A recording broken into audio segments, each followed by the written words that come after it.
ৰাইজে নিজে আগবঢ়াই দিছে আৰু আশা ৰাখিছো মুতালেবক আহ্বান জনাইছো আপোনাৰ জয় নিশ্চিত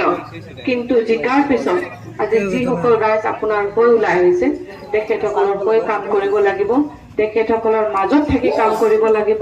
আৰু ৰাইজে যি ধৰণে আশা কৰিছে সদায় যেন আপুনি এই মুতালেব এনেকুৱা মুতালেবে হৈ থাকে শ্ৰদ্ধা ৰাইজ উপৰোক্ত বক্তাই যথেষ্টখিনি কথা কৈ গৈছে মই কেৱল দুটামান কথা কৈ আপোনালোকে ইয়াৰ পৰা মই বিদায় লওঁ আজি আমাৰ পাকাবেতবাৰী সমষ্টিত কেৱল মাত্ৰ চাবলৈ গ'লে দুটা প্ৰতিদ্বন্দ্বী দল এটা এআইএডিএফ আনটো কংগ্ৰেছৰ অৱস্থা ইমানেই শোচনীয় হৈ গৈছে এতিয়া বিধায়ক জাকিৰ হুছেইন চিকদাৰ অসমৰ এগৰাকী ডাঙৰ প্ৰদেশ কংগ্ৰেছৰ নেতা অসম প্ৰদেশ কংগ্ৰেছৰ ৱৰ্কিং প্ৰেচিডেণ্ট